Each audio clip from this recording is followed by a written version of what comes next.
Muy buenas tardes, amables televidentes. Nos encontramos a domingo 21 de abril. Ya me imagino que los que no han llegado de disfrutar su fin de semana largo de Semana Santa, pues estarán en el camino y espero que nos estén viendo a través de sus sistemas celulares por internet. Estamos transmitiendo desde el canal 6, Canal del Sol. A través de este canal es posible este programa. Así como también es posible que este programa salga al aire debido al apoyo que nos da la constructora Bisonó, que es la constructora que construye sus sueños. También la peluquería Henry ubicada en la calle Paseo de los Locutores, en el nivel bajo de Plaza Las Américas. También tenemos al supermercado Dragón de Oro, que está ubicado en la avenida Rómulo Betancourt, esquina Yemota, donde usted podrá encontrar desde todo tipo de carne, pescadería, productos personales, artículos del hogar, como también podrá encontrar la óptica Visión y también su cafetería y hasta una banca de apuestas que funciona ahí en este supermercado que nunca cierra, las 24 horas abiertas para servirle a todos ustedes. Bien, señores, hoy tenemos un programa sumamente importante porque nos encontramos con la presencia del doctor Julio Manuel Grullón. Rodríguez Grullón. Julio Manuel Rodríguez Grullón, perdón, quien nos va a tratar temas de interés para todos nosotros. Buenas tardes, don Julio. Saludos, ¿qué tal? Encantado de estar aquí. Programa tan interesante. Sí. Mire, estábamos conversando fuera del aire sobre el asunto, la problemática que pasó aquí en los años 1844, cuando comienza la efervescencia revolucionaria que dio al traste de nuestra independencia. En ese momento, ¿cuáles eran porque el pueblo dominicano debe conocer cómo se manejaba la política en ese tiempo, qué pensaban los héroes de esa época, principalmente Duarte, ¿qué fue el elemento que produjo la explosión en él de decidirse por independizar el país? Eso es interesante. Mira, en el 44 Duarte estaba en el exilio. No estaba en el país, porque lo expulsaron en el 43. Lo interesante es tener presente que Duarte fue el que creó la conciencia de la nacionalidad. Duarte fue el que tuvo la visión de que podíamos ser libres e independientes de toda dominación extranjera. Ahora, esa visión no era compartida por un grupo de personajes de la clase alta, Tomás Bobadilla a la cabeza, que pensaban que no podíamos defendernos de Haití con nuestras propias fuerzas, que nosotros debíamos buscar la protección de una de las potencias de la época, la que fuera, Estados Unidos, Francia, España, Inglaterra, no importa. Ahora, en ese momento, en el 43 y el 44, la potencia era Francia. Estaba el plan Levasseur. Vamos a hablar entonces del plan Levasseur, que es lo que hace que el cónsul Saint-Denis se ponga de parte de Bobadilla y de Báez y hagan que Puello, que era el militar que estaba en la ciudad, dejara entrar a Santana, que venía desde el sur. Primeramente, ¿qué pasó en el 43? Porque los acontecimientos del 44 son consecuencias de lo que pasó en el 43. Es correcto, es correcto. En el 43 los haitianos se cansaron de Boyer, que había sido ya dictador por 20 y pico de años, 22 años, gobernando la isla, Boyer, desde el 22. Pero gobernaba en Haití desde el 19. Entonces, surgió lo que se llamó la reforma.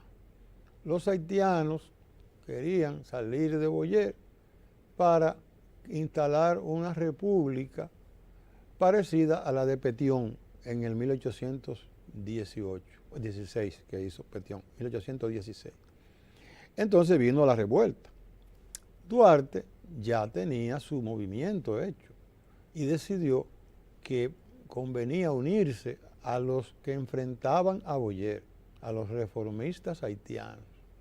Entonces, se hizo la alianza, él mandó a Mella y se consiguió la alianza con los reformistas haitianos. Claro, porque, perdón, doctor, pero entonces fue una alianza estratégica. Estratégica, porque era muy fuerte el ejército haitiano. Sí, sí, entonces había que buscar un momento neurálgico para... Que los haitianos estaban divididos. Exactamente. Para demostrar que los dominicanos tenían fuerza, porque eso fue el asunto. Exactamente. Duarte demostró que tenía fuerza, que su organización estaba fuerte a todo el país. Fíjese, entonces se da la unión. El líder de los haitianos en la ciudad era Desgrot. Él no era gobernador, era un personaje, pero el líder de los reformistas haitianos era Desgrot. Entonces Duarte y Desgrot hacen la alianza contra Ali, que era el gobernador de Boyer. Hay una escaramuza ahí en el Parque Colón y ganan la gente de Boyer, y Duarte va a San Cristóbal, organiza una fuerza de 3.000 soldados que viene en marzo del 43 a derrocar a Ali. Entonces Ali decide irse y entran triunfantes Boyer, Desgrot y Duarte. Bueno, viene ahora el gobierno revolucionario, comienzan las elecciones para elegir gobiernos populares y ganan los duartistas. Pero entonces surge la diversidad, el choque en las juntas populares entre los haitianos y los duartistas. Y los haitianos se dan cuenta que lo de Duarte no es salir de Boyer, es salir de ellos. Es salir de ellos. Entonces, Boyer manda un mensajero con poderes, pero había en el ambiente unas elecciones para hacer una constitución nueva para la República, para toda la isla, una constitución nueva. Los haitianos tenían en su constitución que solamente personas negras podían tener propiedades, que solamente las personas negras podían ejercer los derechos ciudadanos. Eso no se estaba aplicando rigurosamente en toda la isla, pero ahora se iba a hacer una nueva constitución, se iban a elegir representantes del lado este, como yo decía, para ir a Puerto Príncipe y hacer una nueva constitución. Bueno, se hacen las elecciones, ganan los duartistas, hacen una fiesta ahí en donde está el Parque Duarte, el estatua de Duarte. Ahí hicieron ellos una fiesta el 15 de junio del 43, que ganaron las elecciones en todo el país. Los delegados iban a ser duartistas. ¿Qué pasa? Que Desgrot dice, bueno, esto hay que acabarlo, tiene que venir un ejército a aplastar este movimiento. Y mandó a buscar a Herar, que estaba en Cabo Haitiano, que viniera con un ejército, que si no esto se iba a perder. La ignorancia de los haitianos sobre lo que pasaba en la República Dominicana era tan grande que cuando Herar cruzó a Dajabón, se sorprendió que no se hablaba francés, que los dominicanos hablaban español. Digo, ¿qué? Que los dominicanos lo que hablaban es español. Él no sabía. No. Era una ignorancia total. Ellos lo que creían era dominarnos. Bueno, viene ese ejército de 10.000 hombres, los trinitarios no tenían ejército en ese momento, viene una persecución fuerte y Duarte se tiene que ir. Entonces Boyer anuló las elecciones, nombró él los delegados y así es que Báez va a Puerto Príncipe, a esa asamblea donde se hace la nueva constitución. Báez echa discurso, escribe en la prensa, quiere que se anule la constitución haitiana, que solamente los negros pueden tener derechos de propiedad y ser ciudadanos. No lo consiguió. Entonces se decalentó y se fue a donde el cónsul le va a hacer el plan para que los dominicanos se separaran de Haití y se pusieran bajo la protección de Francia. Ese era el plan, le va a hacer. Se iba a nombrar un gobernador francés, iban a venir tropas francesas, íbamos a estar sujetos a Francia. No íbamos a ser República Dominicana, no, íbamos a ser un protectorado con un gobernador francés. Ese era el plan Levasseur. Bueno, como Báez estaba en buenas con Boyer, consiguió que los regimientos 31 y 32, que eran dominicanos, vinieran otra vez a Santo Domingo a cuidar la ciudad. Bien, eso se dio en enero. Duarte, en esa época, estaba en Curazao. Lo que quería era hacer una invasión por Guayacán y venir con un ejército que iba a tener su hermano Vicente Celestino ahí en el San José de los Llanos. Estaba en eso Duarte, pero Duarte se enfermó, tenía paludismo y se enfermó en esos días. La cuestión es que Mella es el febrerista, Mella se da cuenta de que ahora esos regimientos han sido conquistados. Puello, José Joaquín Puello, que era un militar profesional y del ejército haitiano, pero se había convertido a duartista, y entonces ahora ese regimiento va a apoyar la independencia. Sí. Entonces Mella dice, ya no se necesita más nada, con eso podemos empezar. Y entonces Mella es el que organiza lo del 27 de febrero y tira el trabucazo porque ve que habían ciertas dudas todavía. La reunión era a las 10 y eran las 11 y no llegaba la gente y tiró el trabucazo. El trabucazo se tiró como medida ya para romper el hielo, vamos a decirlo así.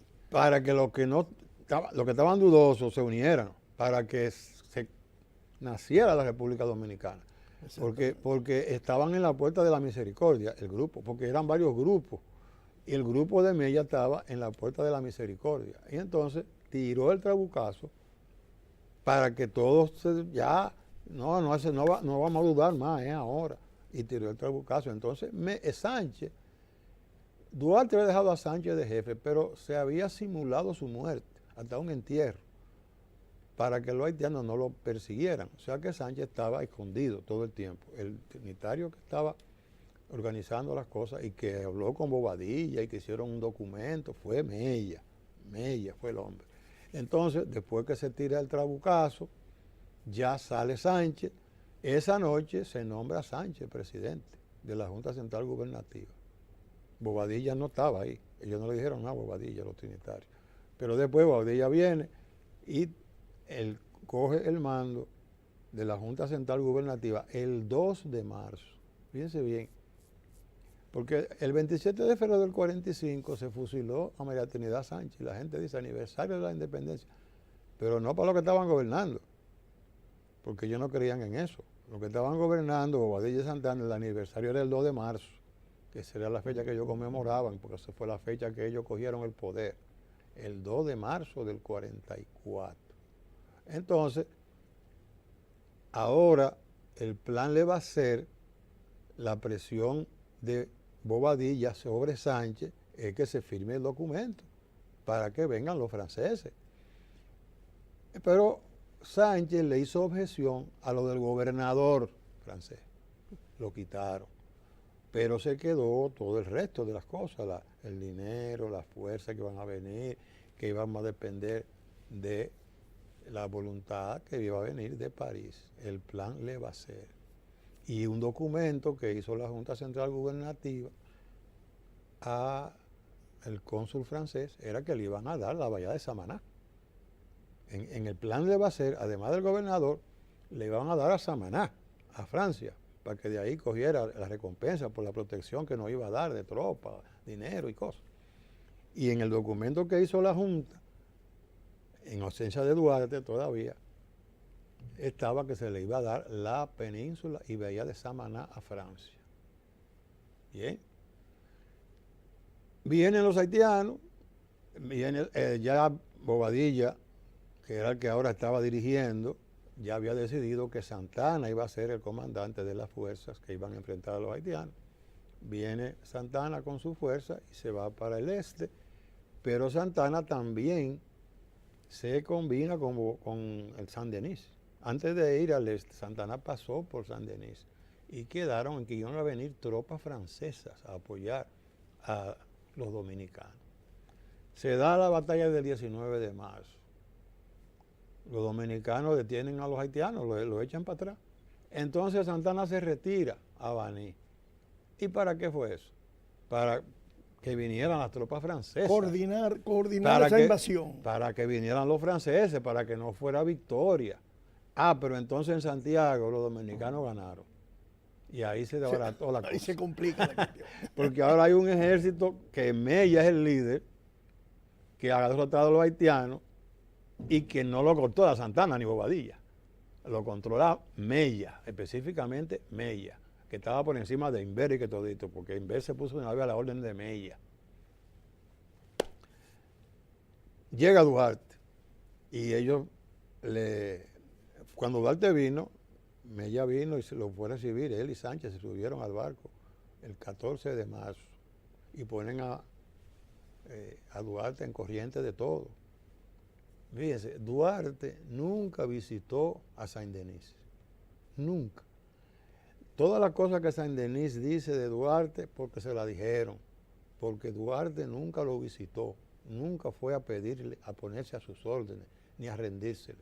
Al contrario, Duarte comenzó a revolucionar la Junta para sacar a Bobadilla y esa gente de ahí que estaban en el plan Levasseur. Y lo hizo, oiga bien, y lo hizo el 25 de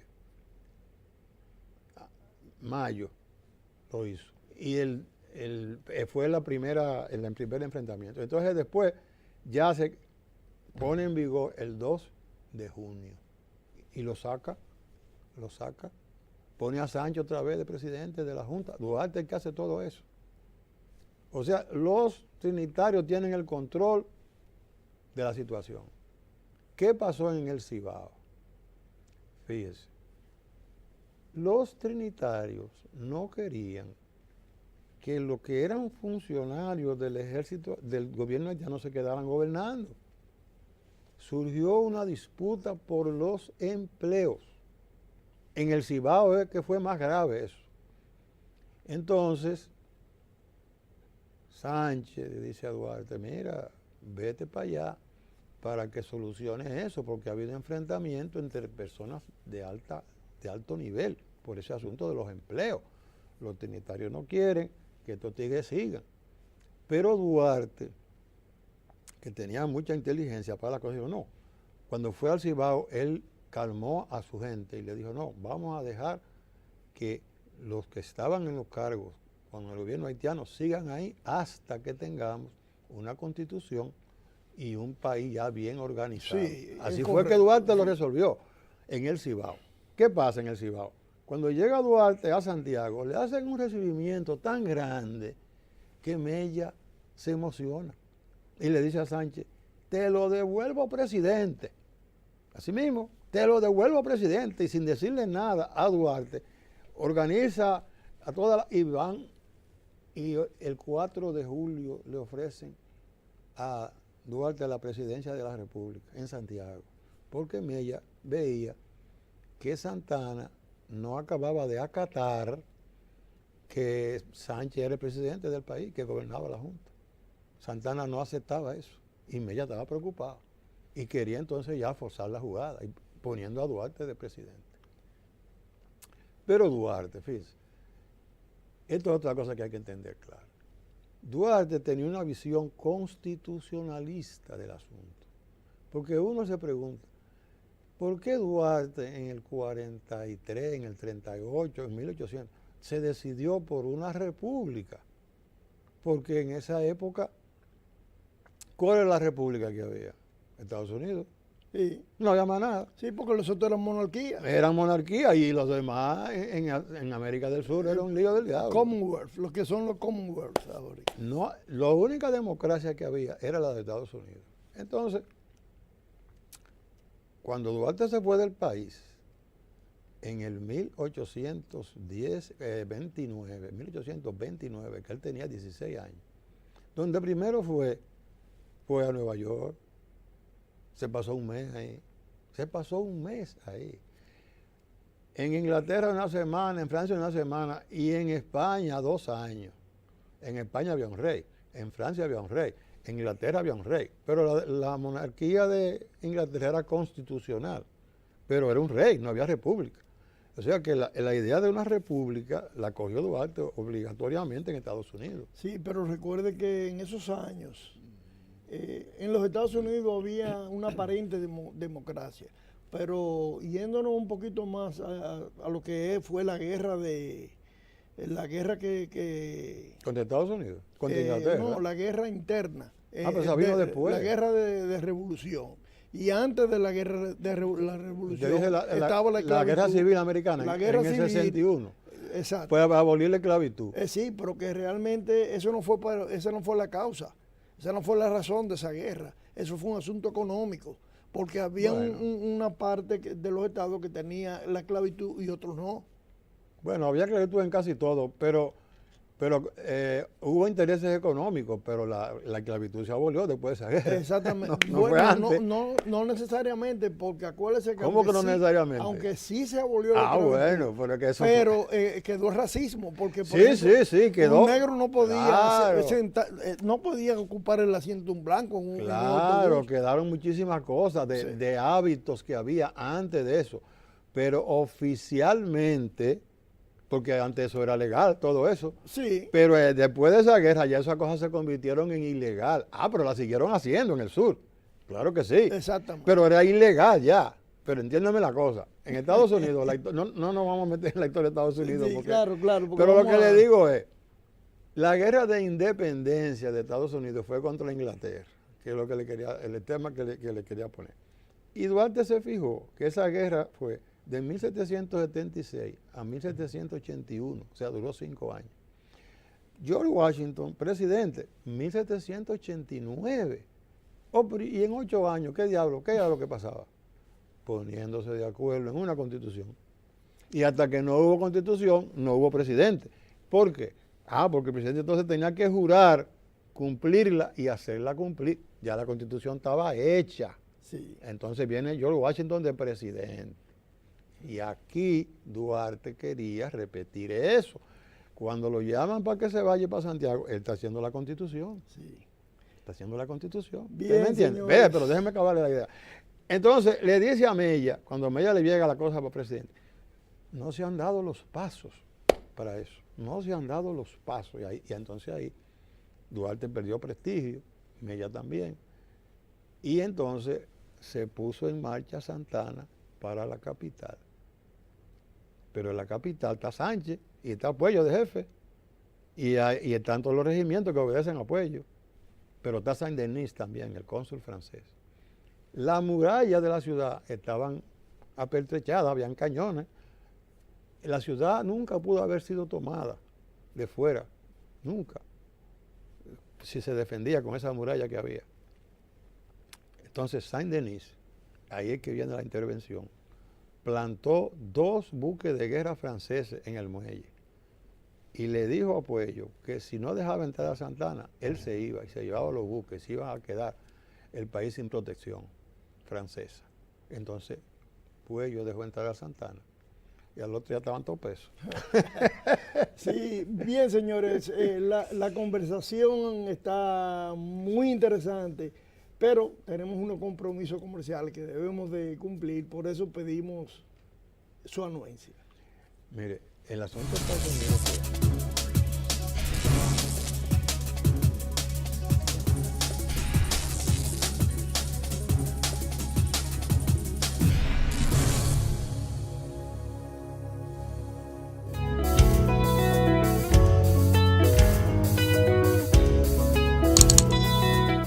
Canal del Sol ahora está en la web. Entra a www.canaldelsol.com y accede a nuestra variada programación.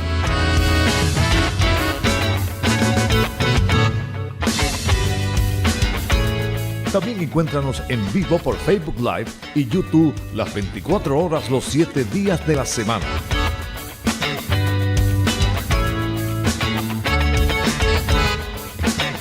Canal del Sol, tecnología HD sin límites.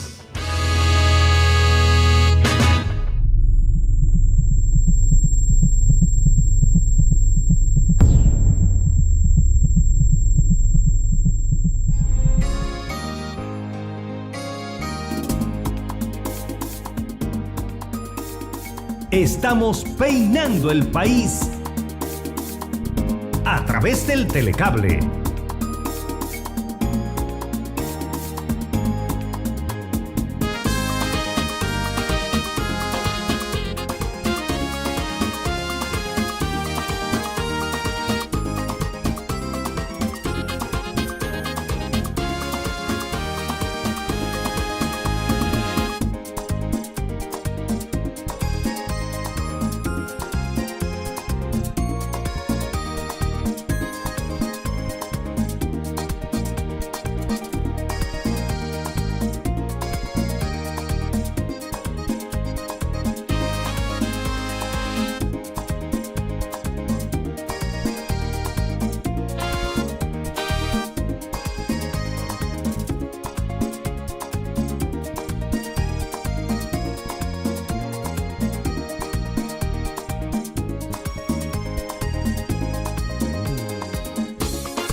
Canal 6 VHF y Canal del Sol 65 UHF.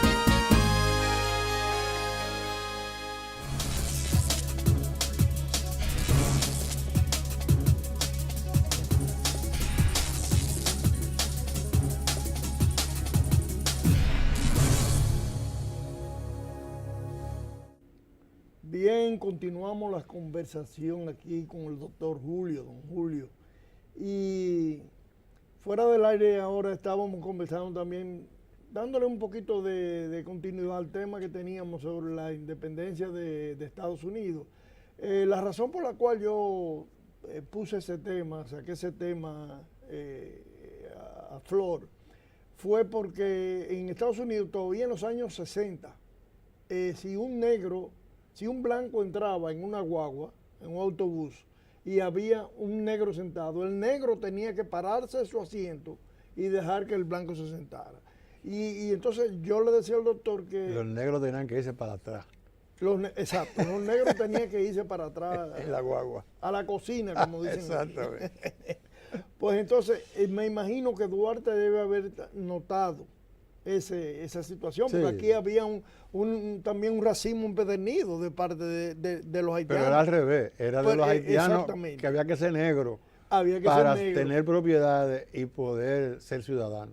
Sí. Los haitianos, ¿usted sabe hasta qué año tuvieron los haitianos eso en su constitución? Hasta que los americanos la quitaron, cuando la intervención, en el 1915. Eso duró en la constitución haitiana desde Dessalines, porque fue Dessalines que la puso. Sí, de esa línea. Porque claro. el gran racista era Dessalines, no fue Toussaint. Porque Toussaint nació en la isla y lo crearon los españoles y hablaba varios idiomas. Dessalines vino de África y ese era radical. No solamente anti-blanco, no, anti-mulato. En Haití, increíble, mulato contra negro. Hay un problema racial muy serio entre haitianos con eso. Y usted no se da cuenta, pero de que tiene un tiempo que uno lo da cuenta uno. Mulato contra negro en Haití. Desde Dessalines tenían en su constitución que solo los negros podían ser propietarios y ejercer los derechos de ciudadanos.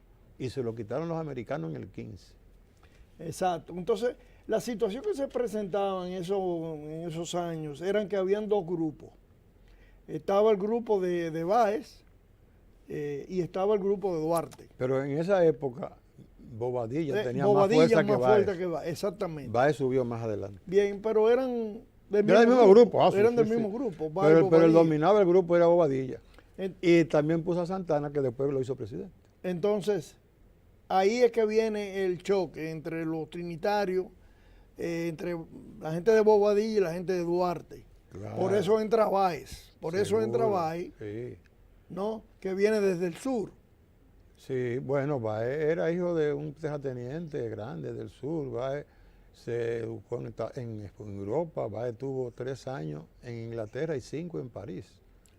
O sea que no Báez era un intelectual. Claro. Y Báez siempre creyó que había que colocarse debajo de una de las potencias. Fíjese usted, esto a veces la gente no lo quiere creer. Después de la Guerra de la Restauración, terminó en el 65, 4 años después, en 1869, va y anexó el país a Estados Unidos. O sí, o sí. Pero ¿cómo la cosa? Exactamente. Pero el hombre no entendía nada. Exactamente. ¿Y te sabe por qué este tratado no se dio? Porque cuando llegó ante el Senado americano... El Senado lo rechazó. Exactamente. El Senado no lo lo rechazó. aprobó. No lo Fíjese aprobó. la mentalidad de Báez. Después de la guerra de la restauración. Pero Sí. venga acá, pero oigan, ¿y cómo es la cosa? O sea que si los Estados Unidos, el Senado hubiese aprobado eso, Fuéramos un Puerto Rico cualquiera. En el año 1800. un país... Eso llegó al Senado en el 71, pues el contrato, el pacto fue en el 69 entre Báez y Grant, representantes de ellos. Cuando eso llegó al Senado, Charles Sumner se opuso y consiguió los votos suficientes, porque eso tiene que pasar con las 2/3 partes. con la 2/3 Y parte. apenas consiguió la mitad. Pero sucedió un caso parecido en lo que fue la independencia de Panamá, de Colombia. Ah, pues eso fue diferente. El ya. tratado de Aiguanabarilla en el año 1903. Eso fue el primer garrotazo. Exacto. Hubiésemos estado en la misma Óigame, situación. ahí comenzó la política del garrota y el dólar. Bueno, comienza generalmente con la guerra de los 10 años, cuando lo hunden el Maynes, que fueron los mismos americanos que Bueno, lo ya hundieron. eso fue un poquito atrás. En el 98. 1898. Eso fue en el 98, pero todavía el presidente ahí era McKinley. Pero cuando McKinley lo mataron, en el 901, cogió la presidencia el vicepresidente Teddy Roosevelt. Y ese creía en el destino manifiesto. Sí. Y en la superioridad de la raza blanca, 20.000 vainas. Sí, Y ese fue el que comenzó la política del garrote y el dólar. Y el primer garrotazo a Colombia. Le quitaron a Panamá para hacer el canal. Exactamente. Pero antes de eso ya hubo un tratado con España, donde España cedió a Estados Unidos lo que es Puerto Rico, Guam Eso fue en el y 98. Filipinas en el 1898. La guerra española-americana. Que por cierto hubo una compensación de 20 millones de dólares. Sí, la guerra española-americana estalló en 1898 y realmente fue por Cuba. Los americanos querían cogerse a Cuba y los españoles no la querían soltar. Entonces ya Cuba tenía una guerra de 30 años Sí, y Máximo Gómez tenía conseguido todo casi ya. exactamente. El campo estaba en manos de los patriotas, que dirigía por Máximo Gómez. Y entonces los americanos ya decidieron, la opinión americana, aprovechar el incidente ese del Maine en La Habana y le declararon los americanos la guerra a España. Y cuando usted lee la declaración era para que Cuba consiguiera su independencia. Esa fue la declaración de la guerra, para darle su independencia a Cuba en el 98. Y la vino a conseguir Cuba en el 1902. No Sí. se la dieron. No, Era para cogérselo. el tratado de Aiguanabarilla, que fue en 1903, que fue el tratado Ese fue para Panamá. coger a Panamá y Bueno, hacer el canal. Básicamente el canal, porque decían Sí. dominio a perpetuidad de 8 kilómetros a cada lado del canal. Sí. O sea que fue básicamente para ocupar el canal. Sí, O sea, para ya eso fue. la otra parte de la isla a ellos no les interesaba. Pero eso, bueno, por lo que es el Bono Varilla no tuvo que ver con el del 98, ¿no? No, yo sé que no, porque fue en 1903. Exacto. O sea, fue para independizar a Panamá Entre comillas. entre comillas. Pero lo que quiero Independencia de decir, Panamá, entre comillas. que fue una negociación económica, ahí no hubo guerra tampoco. Ahí hubo un militar que se vendió y... Bueno, Panamá era provincia de Colombia Sí. desde siempre. Desde sí, siempre. desde siempre. Desde que comenzó Colombia en el siglo XIX. Pero ese era el sitio, porque habían 2 sitios para poder hacer un canal, Panamá y Nicaragua. Pero los americanos decidieron que era más fácil en Panamá. No, porque ya había inclusive otras potencias, habían tratado de construir Los ese canal, franceses, los franceses. y habían fracasado. Exactamente. Entonces ahora porque todavía los americanos no habían cogido fuerza. No, eso es lo que le quiero decir. Que a partir de ahí, de hecho, como se suscitaron otras compras de territorio, vamos a decirlo así. En Alaska fueron a comprar a los rusos por 7 millones 200 mil dólares. Le compraron a Napoleón lo que A es Luisiana, a pero eso fue Luisiana ya muchos años. por 7 millones Pero de eso dólares. fue en 20 millones de 1803, dólares. Sí. después que fracasó aquí Leclerc, Napoleón Ajá. vendió a Luisiana. Napoleón vendió a Porque Luisiana. perdió su interés ya Y por lo el que- imperio francés. Y lo que es Inglaterra, que le cede a William Penn, que era Quakers, es una religión, Ah, sí, le cede ya, lo que pero es eso a todavía Filadelfia. mucho pero- más atrás. Exacto, mucho pero, más. pero lo quiero decir que todo fue como una máquina que se fue arrastrando en la historia, donde Se los fue Estados Unidos formando fueron, un imperio. fue un imperio, se fue formando un imperio poco a poco. Después de la guerra civil, los americanos tuvieron ese periodo como de 30 años para recomponer su maquinaria. Porque entonces ya a finales de los 90, cuando la guerra contra España, es que ellos están prestos a expandirse. O sea, Exactamente. entre la guerra civil, esos fueron 30 años donde se formaron entonces los grandes trozos, los grandes imperios económicos. Y entonces ya el país comenzó a tener una política, a ver una política para expandirse. Por otra parte, y volviendo al tema de la República Dominicana, mucha gente, realmente la mayoría, aquí hay muchachos jóvenes que no, tú le dices de Duarte y no, No, ni siquiera no. te dicen, ¿y quién fue Duarte? ¿Y dónde vivió? ¿Y quién fue ese tipo? Pero realmente lo que tenemos nosotros los dominicanos es que crear conciencia sobre lo que tuvo que haber vivido Duarte para que nosotros hoy, el día de hoy, pudiéramos ser llamados dominicanos. Somos dominicanos por Duarte. Él fue incluso que le dio el nombre al país. Obviamente Y le dio hubieron todo. otros actores que intervinieron, pero pero no para eso. la idea y el sacrificio que se hizo, lo hizo Duarte. Duarte Todo, murió Duarte, prácticamente en la pobreza. Bueno, eso lo estamos cuestionando ahora, no tanto. Eso es una leyenda que se ha hecho que estamos cuestionando.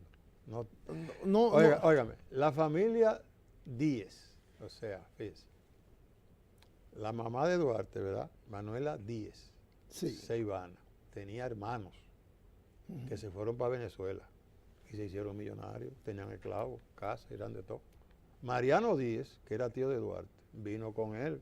Cuando Duarte vino en el 64, vino con Mariano Díez, con su hermano, Vicente Celestino, con Candelario Kendo y con el dominicano Rodríguez Ojío. O sea, y ese millonario tuvo un hijo que llegó a presidente de Venezuela. O sea, esa era una familia que vivía en Caracas, en los barrios selectos. Los Duarte vivían en Caracas, como en un barrio de gente alta, los mantuanos le llamaban. Y entonces, ¿de dónde viene la historia de que Duarte murió en la pobreza? Que pues, ¿será como para hacer sensacionalismo? Estamos pensando que habría algo de eso. Porque las pruebas que hay ahora es que Duarte, la familia, realmente era familia de muy buena posición en Caracas. Hasta esclavos tenían. Incluso aquí, por ejemplo, se dice que Duarte, la familia vendió todos sus bienes para invertirlo en lo que es, aquí sí, en lo que fue la revolución. Sí, bueno, Duarte le dijo que lo vendieran, no lo llegaron a vender, porque vino entonces el movimiento, Duarte dijo eso en diciembre del 43, y vino entonces el movimiento que yo le señalé de Mella, que se dio cuenta de los 31 y 32, y ellos no llegaron a vender la propiedad, a ellos se la quitaron después Santana.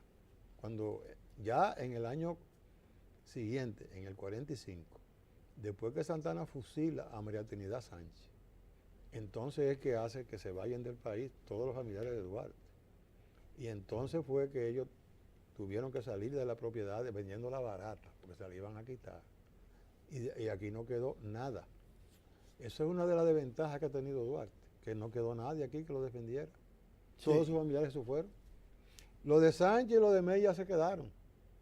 Y después ocuparon posiciones importantes en los gobiernos de Lili, sobre todo, los padres de la patria y eso.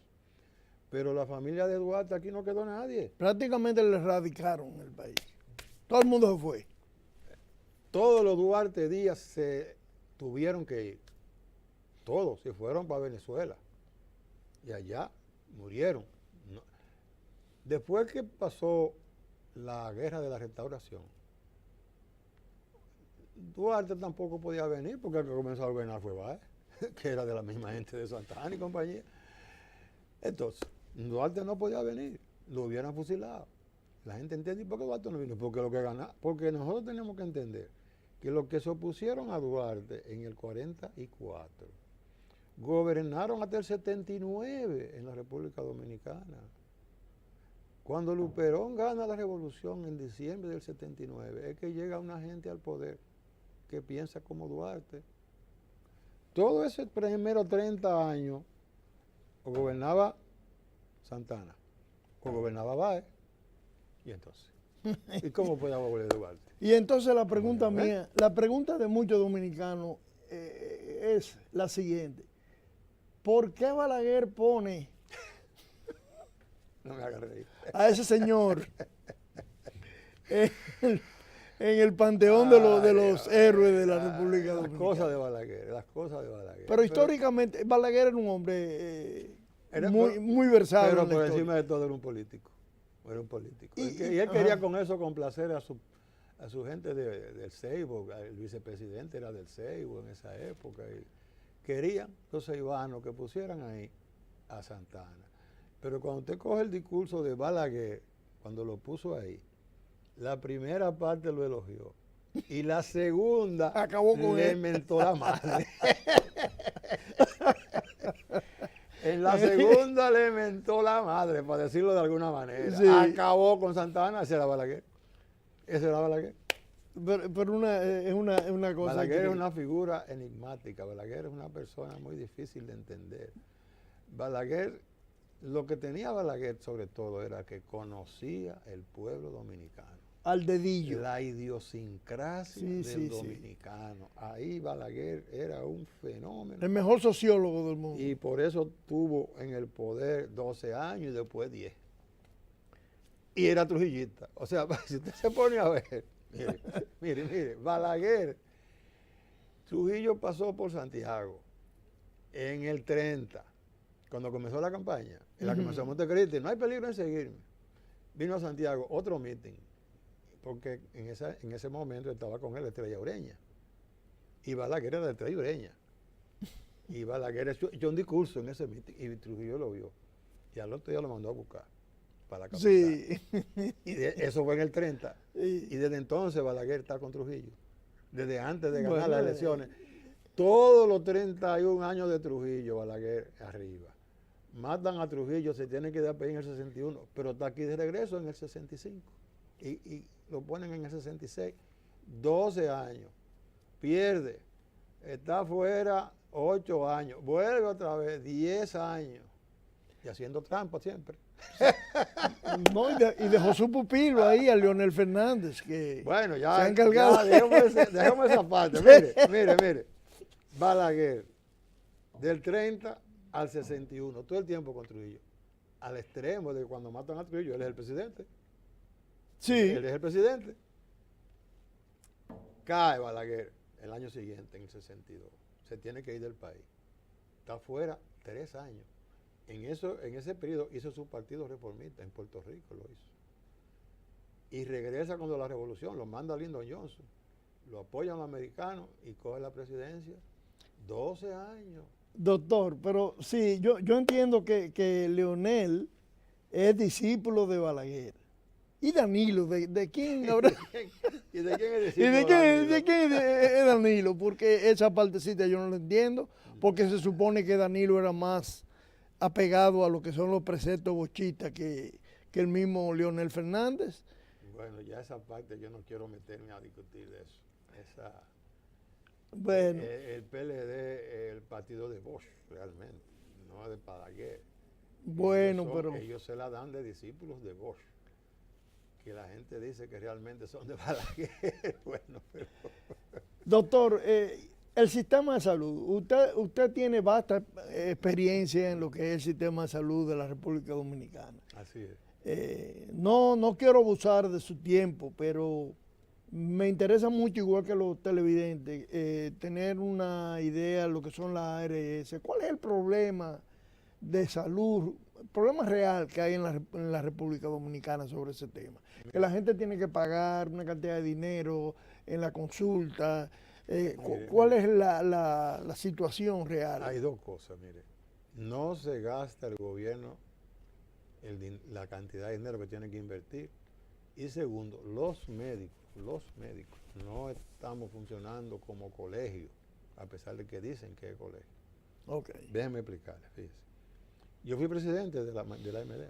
Okay. En esa época no era colegio, pero yo fui presidente. Entonces yo organicé un evento que traje gente de Cuba, de Canadá, de Costa Rica y de Nicaragua. Eso fue en diciembre del 82, para ver cómo funcionaban esos sistemas.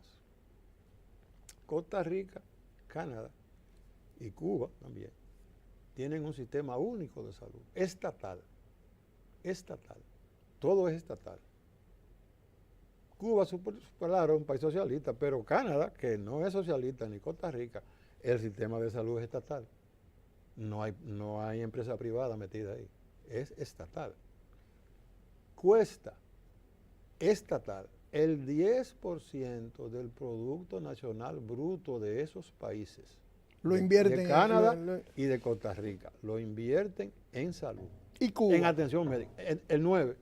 El 9. Bueno, 9. pero lo que pasa es que Cuba es más difícil entenderlo porque el marco político es muy diferente. Sí, el cuadro político es... Pero el cuadro político de Costa Rica y Canadá es muy parecido al nuestro. Son democracia con elecciones y una serie de cosas. ¿Y las instituciones? Y hay instituciones privadas, pero no lo dejan vender en salud. Okay. ¿Entendido? O sea, la salud es estatal. En Canadá y en Costa Rica. Es todo estatal. Ahí no hay nada privado. Es estatal. ¿Y cómo funcionan esos sistemas? Las estadísticas son maravillosas. Las estadísticas de Canadá son mejores que las de Estados Unidos de salud.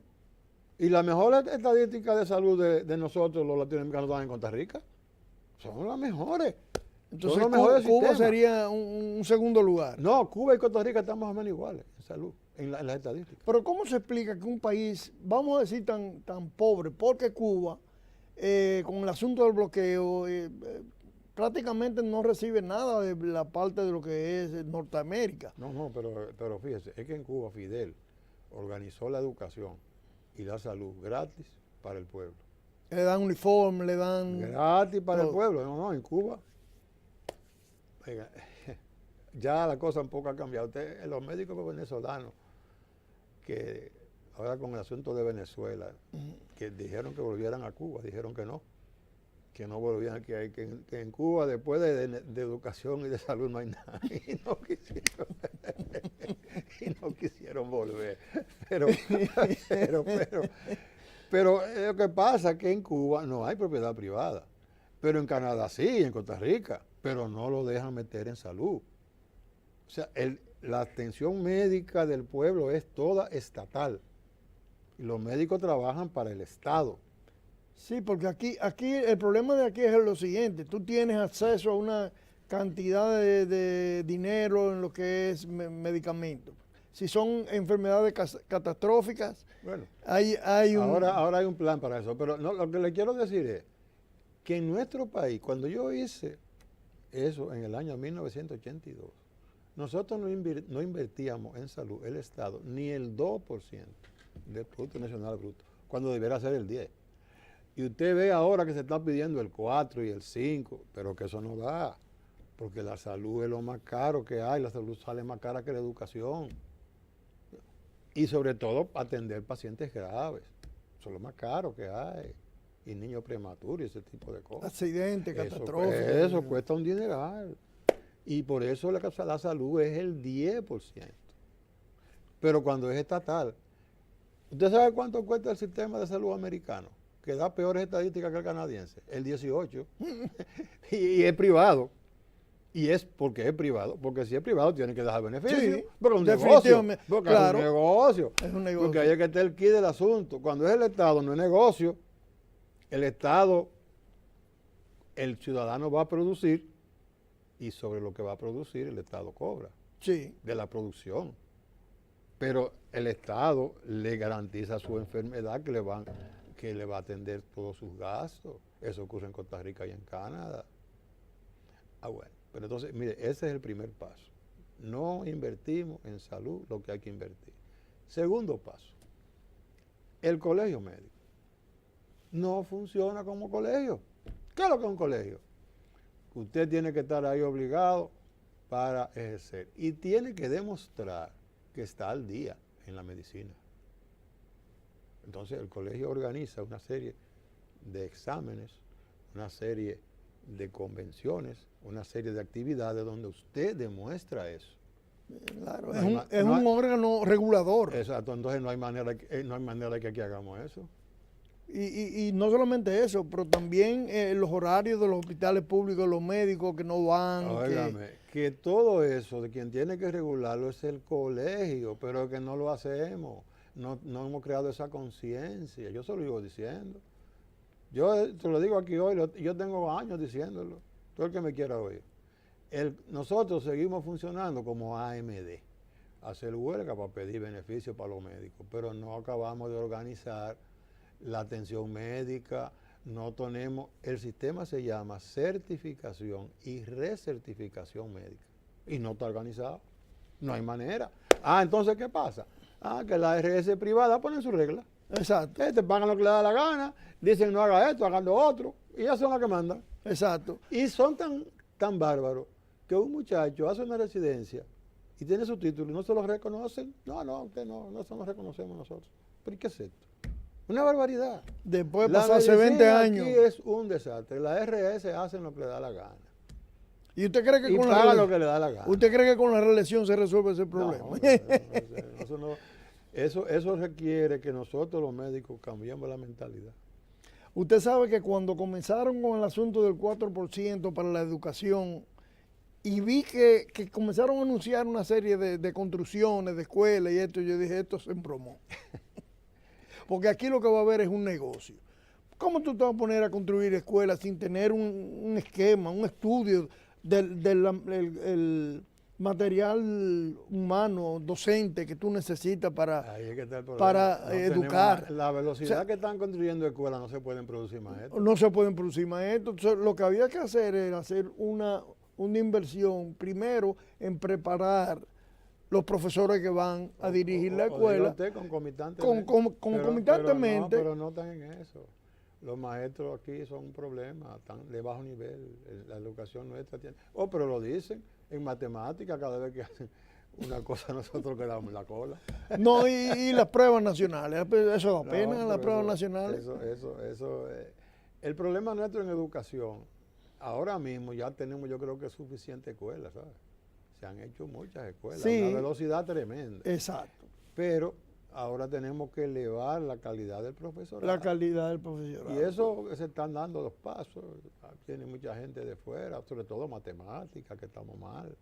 El mismo idioma, no estamos bien. En fin, se están dando los pasos. Yo conozco un abogado que una vez lo vi escribiendo ahí un texto y tenía como 10 faltas de ortografía en un párrafo. No.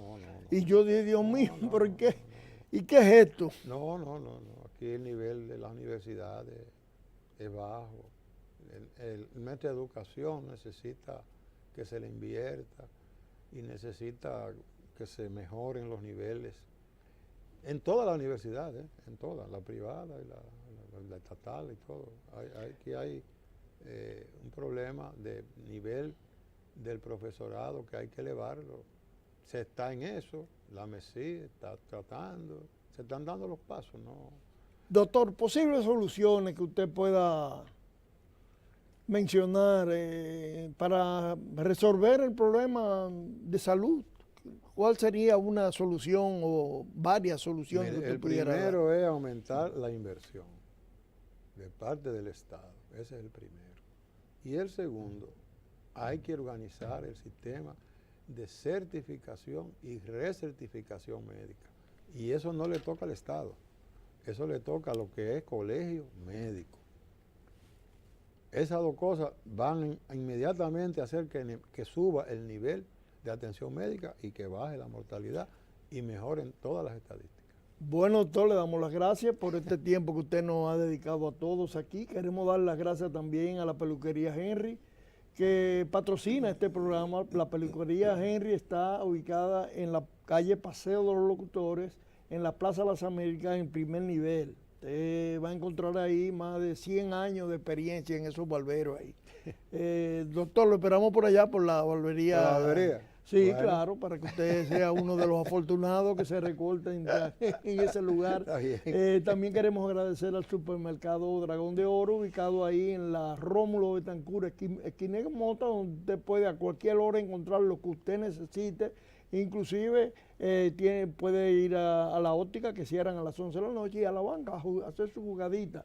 También tenemos la gente de Home Service Dominicana, con el señor Gilbert Aponte, el ingeniero Gilbert Aponte, perdón, en los teléfonos 809-369-6585. Ellos se encargan de mantenimiento. Se paga un plan y usted va a recibir en su edificio, en su hogar, un mantenimiento contra las plagas y todo ese tipo de cosas. Señores, nos despedimos y recuerden que este es el programa Rompiendo Paradigmas y que se transmite a través del Canal 6, Canal del Sol. Pasen muy buenas tardes y el Señor los bendiga. Y ya tenemos una hora aquí.